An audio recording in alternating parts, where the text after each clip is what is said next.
Kumukulo na mga kabayan ang ating ginagawang tiyaan ng dahon ng pandan. So atin ang pahinain ng apoy, ihintayin lang natin yung 15 minutes at ating hahanguin na kapag katamtaman ng lamig. Yan, ito na mga kabayan yung ating pandan tea. Atin ang liliwatin at ilalagay sa tasa. Napakaganda ng pagkagawa natin ng tsaa at maganda yung kanyang kulay at napakabango.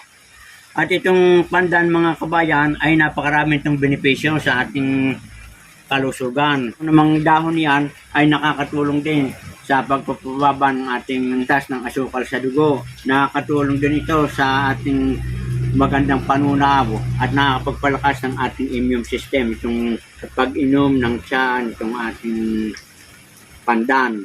At ito'y maganda rin na ginagamit na pampakulay sa mga pagkain. Katulad sa mga iba't ibang mga lutuin, paggawa natin ng mga buko pandan o yung pang mga pagkain.